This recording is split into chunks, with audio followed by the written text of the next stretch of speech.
How's it going, everybody? PK Investing here. This is the 6th video in my series about QYLD, where I attempt to break down the income ETF and present it to viewers in an easily digestible way. If you've missed any of my previous QYLD videos, or if you just want to go back and refresh yourself, I'll link to the playlist down below. Today's topic is going to explore QYLD's share price and how the share price might be a bit deceiving. Alright, let's get into it. Over the past few months, I've had many viewers comment and ask about QYLD's share price. All of the comments and questions can generally be summarized into one key point. It looks like QYLD's share price keeps going down, and with the lack of growth, all QYLD investors should be losing money. I understand where these folks are coming from, and it can appear to be that way, but what we're going to do in this video is come to understand how QYLD's share price is structured. The best place to begin is by looking at the history of QYLD's share price. I think it's best to start looking at the more recent history, and then we'll slowly pull back and see if we can notice a trend. Starting out at the 5-day history, this might not give us too much information. 5 days just isn't enough time. Let's expand our range a bit more. Now we're looking at the past month. We're given a bit more information here. It looks like the share price stayed pretty flat in the high $22 range for a few weeks, then took a little dip before settling in the mid-22 range. But I don't think a month is long enough to establish a trend. Let's go further back. We're looking 6 months back now, and we seem to be getting more useful information. The share price was slightly trending up for 4 months before taking a little $2 dip and then stabilizing. I think now we have enough information to start seeing the beginning of a trend. The share price, for the most part, tends to remain flat unless something shakes it up. Let's try to see if we can get more information.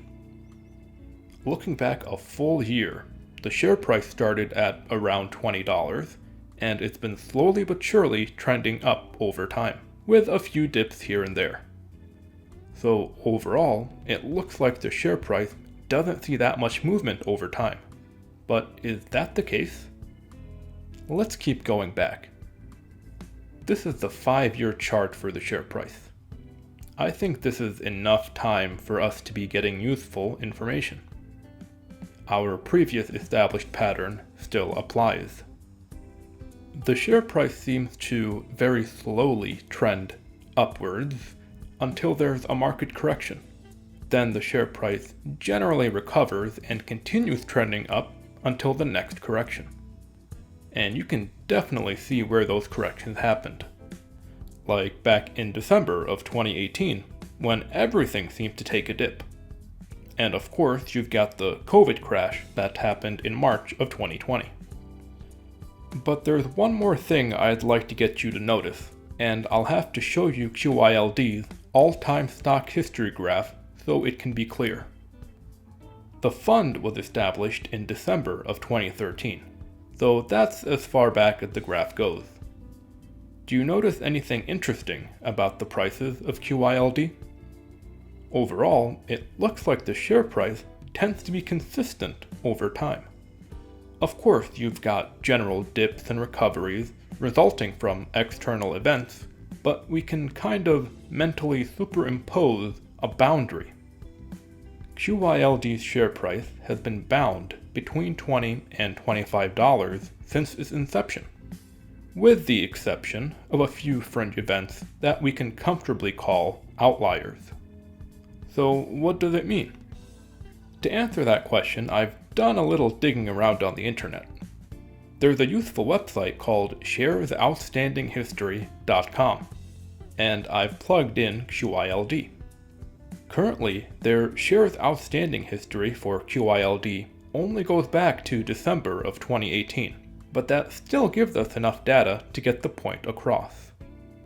Now, the website does feature both a table and a graph, but the table is far too large to include in a screenshot, so I've opted to share the graph here instead. But if you're interested in seeing all the numbers in the table, I'm going to link down to this website and this page in the description. So this is the graph showing the number of outstanding shares of QYLD on a given date.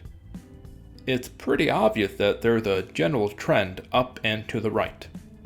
What does it mean?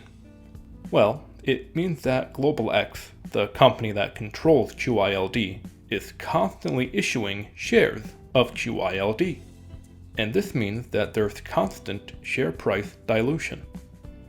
You can't see the actual number of issued shares because I'm not showing the table, but on average, it looks like about 100,000 shares get issued every week. That seems like a huge number, and I recommend following the link below and taking a look at the table yourself to verify. So we've established two things so far. One, QYLD's share price isn't going down. Actually, it's roughly bounded between $20 and $25. And two, there are shares of QYLD being issued almost every single week. What does this all mean? Well, that's going to take some research and explanation, and I'll be continuing this discussion in my next QYLD video. So I highly recommend you subscribe and hit that notification bell so you don't miss it. Alright, like always, to finish up this video, I'll be showing you all my own QYLD position. We can see that I currently own 542 shares of QYLD, which provide about $123 in dividends each month. Most of that dividend is reinvested back into QYLD to buy more shares and increase the amount of monthly passive income. Thanks for sticking around until the end. If you learned something new, or if you enjoy learning about QYLD, give this video a like. And as I mentioned before, the next QYLD video will be continuing this discussion. So make sure you subscribe if you haven't already, and hit that bell notification so you don't miss it. Take care, and I'll speak with you again real soon. I am not a financial advisor. Investing always involves risk. This video was created for entertainment purposes only.